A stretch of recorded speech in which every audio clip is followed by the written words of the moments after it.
Here's to all my seekers of reality, not fantasy. I'm going to talk about how the common point philosophy was created, how it was incubated, how it started. That's this video. Here's to everybody.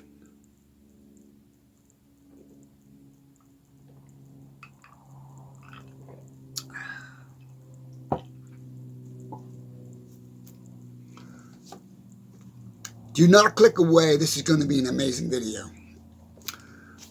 This book, I found a shirt that I'm going to get along with a little better. There's going to be a lot to take in this video. Listen up.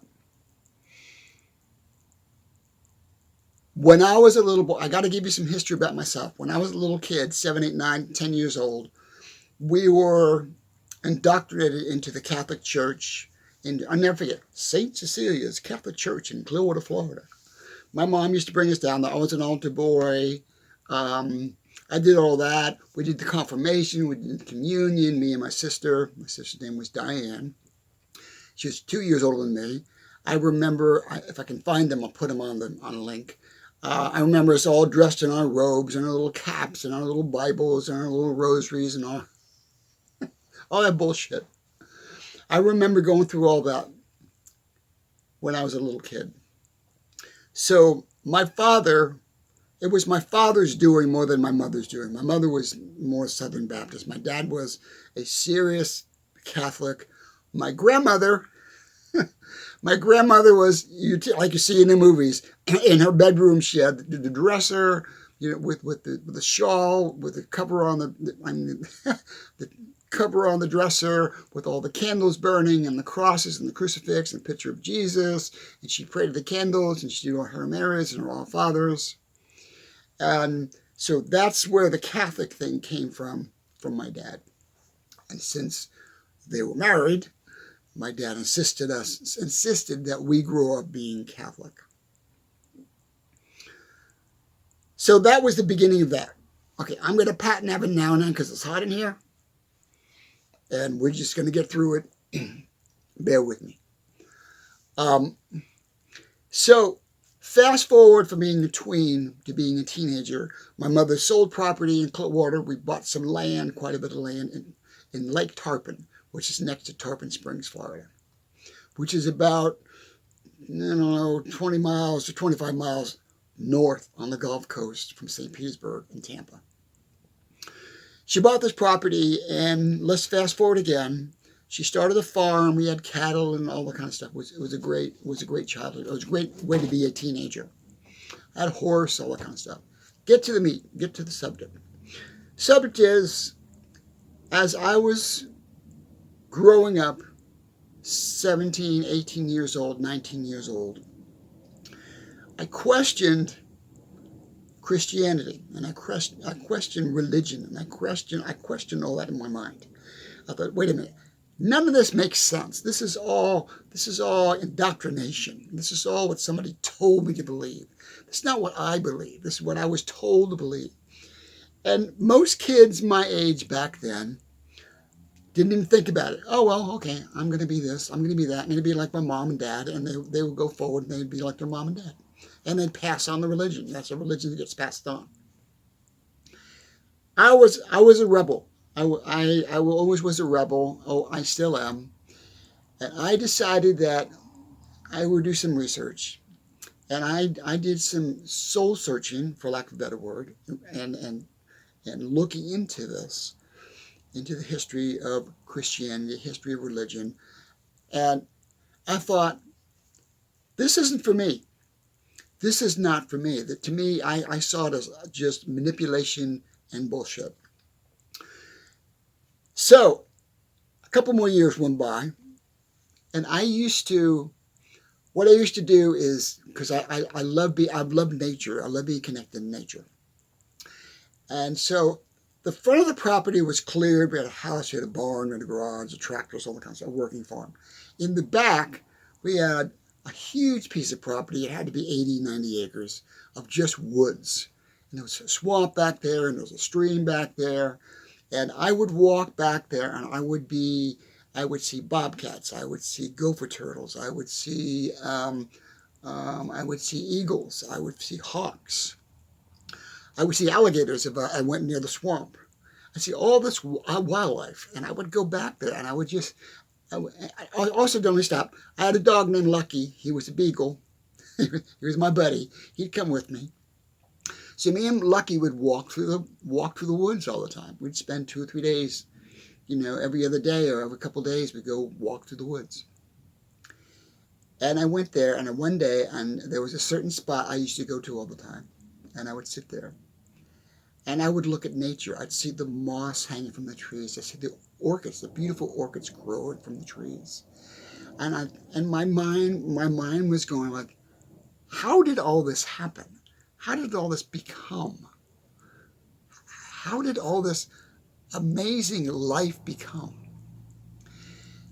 And so I started asking questions like that, and to myself, and basically to what I thought was God. And the more questions I asked, the more logical I became in my mind. And I thought, who created all this? How was all this created? And I would just sit there and I'd just take it in. And it bothered me to the point where there's got to be an answer. And nobody had the answers. Christianity didn't have the answers. Religion didn't have the answers. Science, the Big Bang Theory, the science didn't have that. They're all theories.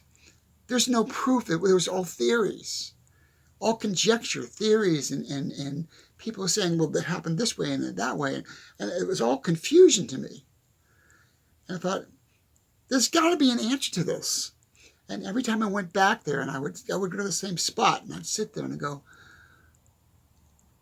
what is the source of all this? I would look at a tree and I'd see it growing, or I'd see the moss, or I'd see ants, and I'd see bugs, or I'd see a bobcat laying on a limb looking down at me. What is the source of all this? Where's the beginning of all this? What is the source? And it all of a sudden hit me. Source. That's what it is. It's just source. Source created all this, not a God, not a miracle, not a big bang. It's just source. And I thought, wait a minute, what is source? And I thought, source is like, it's an entity. It's an invisible entity that's in everything. It's not energy. It's not God. It's not soul. It's not spirit. It's not any of that. It's just this entity that's in everything, that's in all living things, that creates all living things to be. And everything has source in it. And I thought, wow, my eyes were just, so everything has source in it. What do you mean, John? What do you mean by that? I mean, everything, life creates life. All life creates life. Consistently, it never stops. It just keeps going. That's source. That's source working in life itself. I got a pat. Hang on. I know you're probably wondering why I'm sweating so much. I don't have an air conditioner in my house, and I don't have the $20,000 to fix it. So I've got a window unit I'm actually in my bedroom with a black backdrop. I have 2 rooms in my house. I got my room and my roommate's room. And we both put window units in the window to keep it cool so we can sleep at night. But I can't run it while I'm videoing because it'd just be too hot. Eventually I will get the air conditioner fixed. So that's why I sweat in some of my videos. So then I came up with the concept of source. Okay? And all this happened when this whole thing happened for the compound philosophy, the concept of it, the philosophy of it, the theory of it, all happened. That all happened in a moment. In that moment, in that time in 1973. It was I put it in my book, I documented it was 1973, me walking back into the woods and just being connected to Source. And then I thought, can we immerse ourselves into Source? What's immersion? What is immersion, John? So there's two things in the conjoined philosophy. One is Source is everywhere. Source is in everything. We can see it. We can't see it, but it exists. It's like air. You can feel it, but you can't see it. Okay? It's like a thought. You can't see a thought, but you know it's there.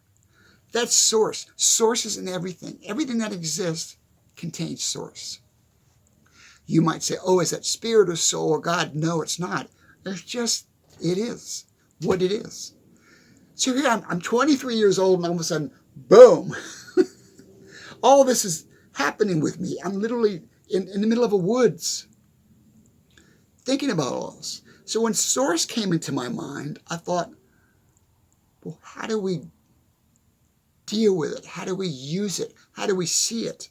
How do we understand it? And that's when the concept of immersion came into play into the conjoined philosophy.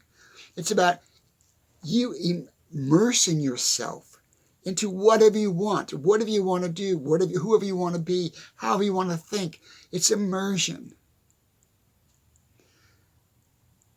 Like with Christianity, they immerse you into water to baptize you. They did with me when I was a little kid with my sister. But I denounced my religious connection to all that. I don't follow that anymore. But I use the word immersion in my book. So back up. That's how the conjoined philosophy was born. That's how it started. Way back in 1973, I think I was like 24 or 23 years old. I don't know, do the math in my head. I was young. I was just a kid. And I started kind of following my own philosophy. I remember I used to wear a crucifix around my neck because when I was in the Catholic Church, and I took it off. I put it in my jewelry box. Well, anything that had to do with the church, I took it off and just tucked it away because I let it go. I broke away from it. Because what I was creating in my own mind, what I was creating while I was in that space, in that beautiful natural space, was real to me. It was real to me. It wasn't pushed on me. It wasn't taught to me. There wasn't a thumb on me. You got to think this way. You got to act this way. You got to pray this way. The only way you get a good life is you pray. No. The only way you get a good life is you immerse into Source to create a good life. You immerse yourself into whatever Source you want in your life. Whatever you want to be, whatever you want to do, wherever you want to go, the love you want to find in your life, the power you want to have in your life, the job you want to have in your life, your career you want to have in your life. You must immerse yourself into that process to become that or to be part of that. Then it becomes part of you. That immersion becomes part of you. So the concept of Source and the concept of immersion came not at the same time, but within, that's my bunny digging, not at the same time, but within a few weeks or so of me going back into my wooded area and just sitting there and just being part of nature. Nature, not God. Our bunny keeps digging because I'm talking. Nature, not a God, not a fabricated religion, not a fabricated God, but nature. the energy and source from that nature, from the trees, from the wind, from the water, from the wildlife, from the sand, from the earth, from the rain on my body, taught me, soaked it into me, that we are all one. Source is all one. It's not soul. It's not a God. It just is. It's an entity that's in everything. That was the beginning of the common point philosophy for me. That was the very beginning, the incubation of common point. I need a drink. I usually stop the video right about now and I do my pack pap. I'm doing pretty good. I'm not going to stop. Because I told you about the sweating stuff.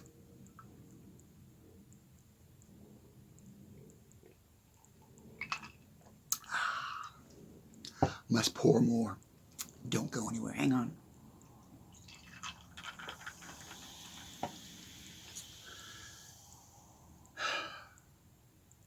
You know, this is a different shirt. And it's still bugging me.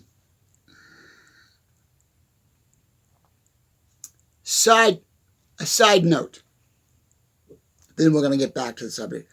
Don't go away. This is a side note. Then we're going to get back to the subject. But I want to tell you the story. This is a true story. Why do I always wear black? I'm trying to always wear black in my videos. I'm always wearing black because I believe that we are headed towards a dark world.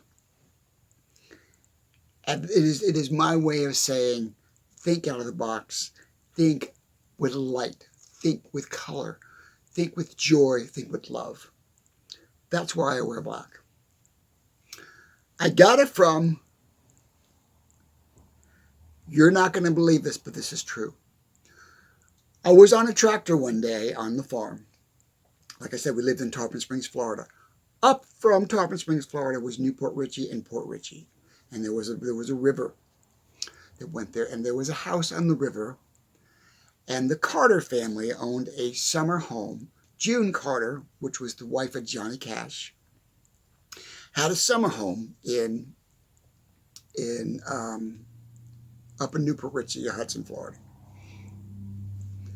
And at the time, I was like maybe, I don't know, 17, 18 years old. I'm writing songs like crazy. I wanted to be a country singer.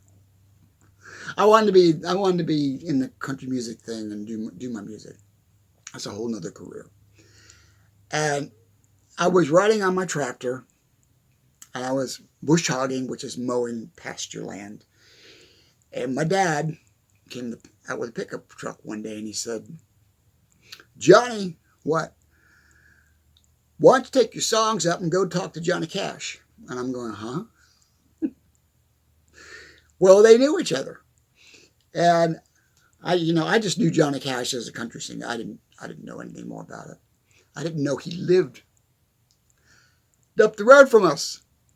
So I got in my little car and I drove up there and I knocked on the window, and there was a screen door, and this black lady opened the door because she was the maid. She says, "Can I help you?" And I said, "I come in to say hi to Johnny Cash." She goes, "Well, okay, son. He's right out there on the pier on the lake sitting on a bucket fishing." And that's a true story. I walked down on the pier and I said hi to him. He said, we talked. Hold that thought. I'll be right back and finish this story. I'm back. Thanks for not leaving me. We'll get back to the creation of the compound philosophy in a second, but I need to finish the story about Johnny Cash. Hang on. So I'm walking on this pier. Walk down the pier. And Johnny's literally sitting on a bucket and he's fishing. And we talked for a while, got along really great. I guess we talked for about 15 minutes. He said, "Well, bring your songs by." And back then we did cassette tapes, or they were on tapes. And I had 3 or 4 songs that I had recorded in probably my bedroom. I was nowhere near to be ready for Johnny Cash to help me be a songwriter. I was just literally starting. My songs are very, very, very primitive. I was very just starting out. So anyway, we did that, and I went home and I got my stuff, and then 2 or 3 more weeks went by and went back and to give my tape to Johnny Cash. The house was locked up. The garage, there was nobody there. They had gone back to their main home, I guess in Nashville, wherever they were living, wherever the Carter estate is. I'm going, okay, how did I hear my songs? But that's a true story, and at least I got to meet the guy, and he was just super, super nice and super kind, and I guess if I wasn't brave enough or bold enough to just go with the tape. I think he probably gets approached with that all the time, like here, and people drive him crazy, and I just assumed it would be back on the bucket when I went back. That didn't happen. Anyway, a bajillion years go by, and I tried many, many, many, many, many, many times in avenues to get my songs recognized by record companies, and it just didn't happen. It just wasn't in the cards. I think maybe because I was supposed to do this is more important. Anyway, if you do want to listen to my music, I still write songs. I still my songs up there. Just go to the playlist. You can listen to my songs. And if you want to listen to my first record I ever made, same time, back in 1973, called Kneel Down and Cry, go to the playlist and listen to the song. You'll hear me singing at 23 years old. And I'm going to buy some more shirts or collars. This was not working either. Where was I? Okay. So we talked about source, the understanding of source. We talked about the creation of common points. How did common point, we continue with this, how did the philosophy of common point get its name common point? Fast forward many years later. So how did common point get its name? Many, many years later. Many years later. Okay, let me back up. I started documenting my thoughts, and I started making notes about source and about the connection to source. Started documenting, making notes about how I felt about stuff like that. And that was the beginning of this book. This is like many years ago. Threw it in the drawer, went to LA, went to New York, followed my career as far as a songwriter, did all this kind of stuff. Was in the movies, was out of the movies, I lived the life. And then back, I would say 1990s, I looked in the drawer and I saw all these notes and I saw all this documentation, all these thoughts, journaling that I did about my philosophy. And I thought, I really have followed that through my lifetime. Maybe I should write a book. So when I decided to write the book, I need to give the philosophy a name. And I thought, what is the common denominator with all this, with everybody, with life itself?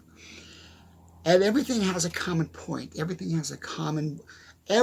life has one direction. Everything in life has one focus, and that is to continue. So I thought, common point. That would really be a good name for the philosophy. So I came up with the name Common Point. So it's the Common Point philosophy.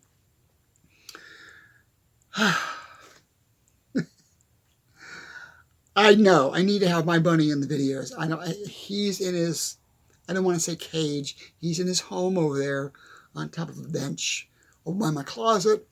I can see Leo, Leo can see me, and I guess when I'm talking to the camera, he probably thinks I'm talking to him. I love you, Leo. I love you, my buddy. Someday, I'm going to try to put Leo in my videos, but Leo is very active. I'm not sure if he'll stay still. So we'll try it one day so you guys can see Leo.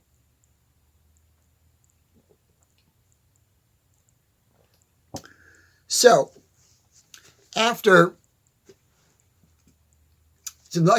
go back to me being walking in the wilderness, walking in the woods. How I brought the common point concept, which it wasn't called common point back then. It was just, I'm thinking about immersion, and I'm thinking about nature, okay? And so what I would do, and hear me out, and if you guys really, really want to connect to nature, do this. Find a space to do this. If you can do it in the rain or the wind, it's better. It's better than being on a roller coaster. It's better than anything.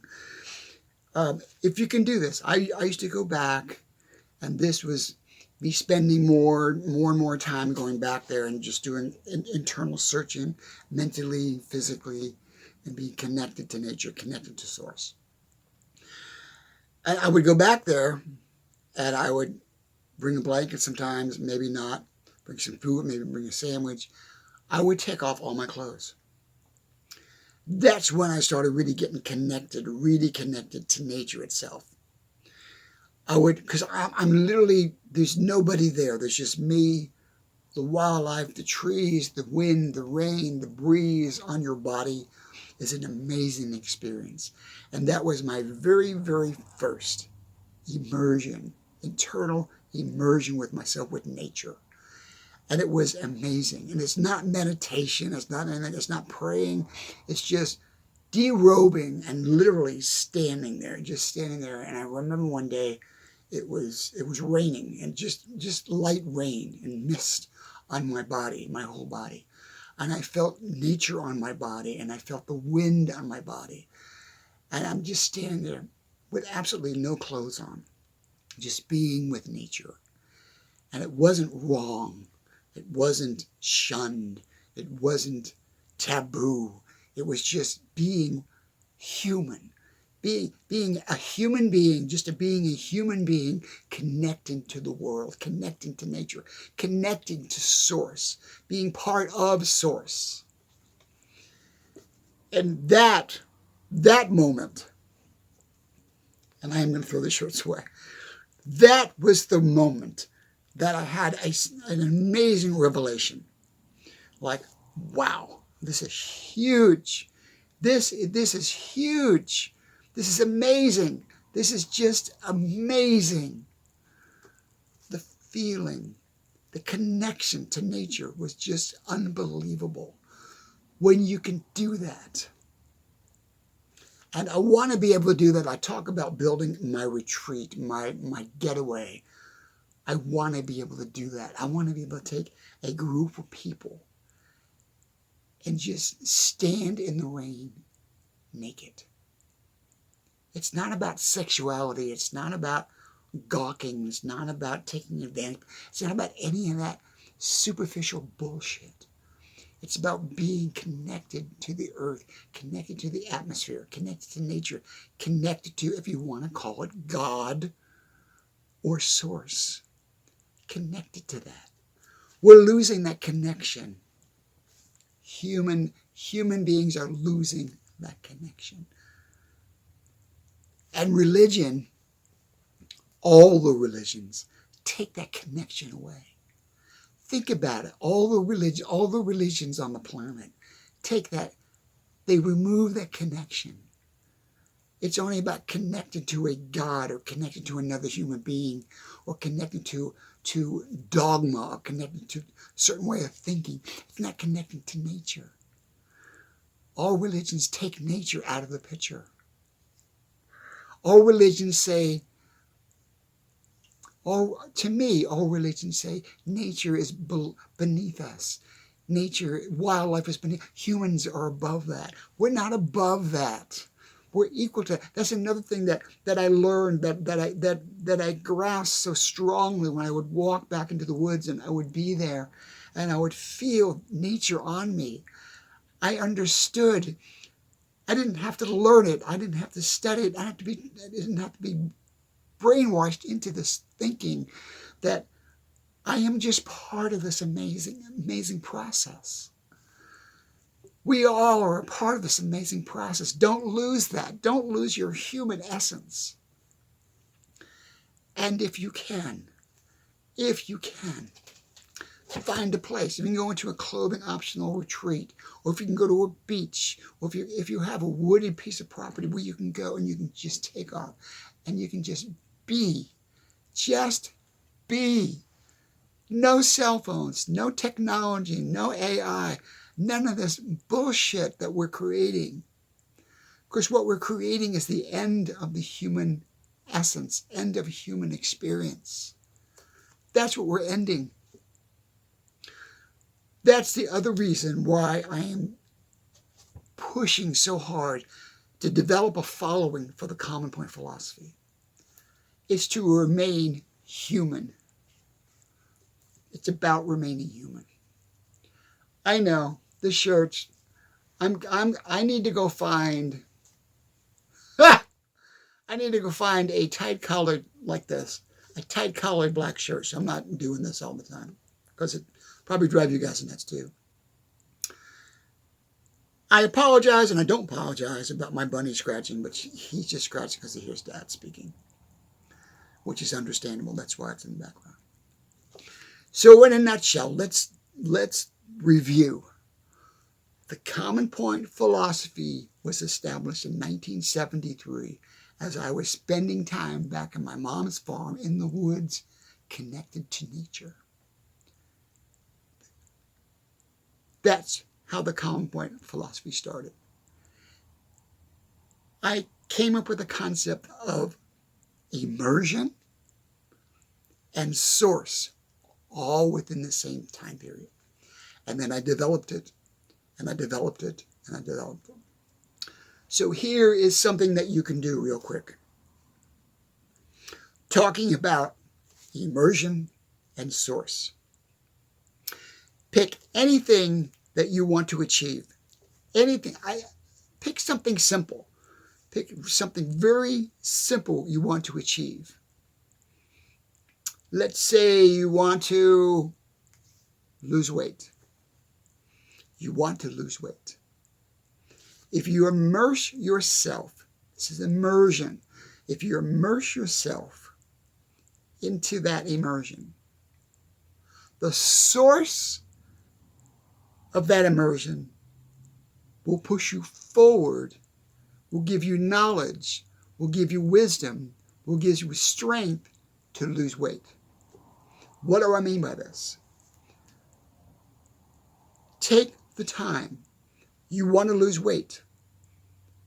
What's the first thing that comes to mind? Maybe the way you eat. Maybe the things you eat.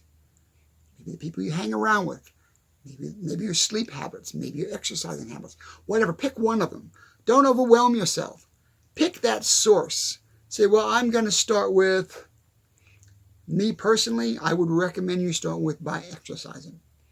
When you exercise, the endorphins and all the stuff that happens in your body will bring that source to you to have you think clearer. When you think clearer, because you exercise, you'll be more focused on getting rid of the foods you should not be eating or adding the foods you should be eating. So start with, we're talking about exercise. This is immersion. This is Common Point immersion, helping you to lose weight. This is a simple exercise. Spend 3 days a week walking. Spend 3 days a week swimming. 3 days a week going to the gym. Any kind of exercise. Pick it and stick with it. Focus. Laser focus. When I talk in my videos about, don't worry about the process. Don't worry about doing the process. Just do the process. Focus on the outcome. Your outcome is to lose weight. Focus on the outcome. Write down your progress. Always focus on the outcome, and you will lose weight. That's a very simple exercise. That's part of the Common Point philosophy. I'm just using it as an example. There's many. Go to all my videos. How to study, how to get a better job, how to get a better life, how to get a better lover, how to have the best sex. It's all in this book. And it all started in 1973.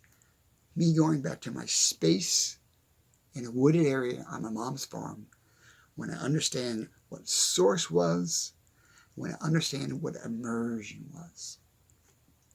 It's nothing to do with religion. Nothing. I'm going to go. Love you guys. I promise. Bye. That would work. I promise I'm going to go to Target and buy some collared black shirts. Enough of this silliness. Love you guys. Gonna go and put this video in the computer and hopefully I'll upload it soon. Thank you so much. My bunny Leo says, scratch, scratch, scratch. Thank you very much as well. To end this video, thank you to all my seekers that follow me. If you are new to me, become a seeker. Don't remain a follower. In anything you do, become a seeker. Don't remain a follower in anything you do. I'm not saying you can't follow certain things. I'm just saying don't make it an addiction. Okay? Become a seeker. Become a seeker of life, a seeker of knowledge, a seeker of wisdom, a seeker. You are my seekers. If you follow the common point philosophy, you are a seeker. Gotta go. Wait, hang on. The book. Oh, if you want to buy my book, send me an email. And we'll figure a way to get you a book. If you want to be part of the Common Point Society, which I'm working on, we're forming it, putting it together. You want to be part of the Common Point Society, where I will do workshops, I will do classes, I will do meet and greets, I will do whatever I can to keep this going. Contact me. Gotta go this time for sure. I need another drink. Bye, guys.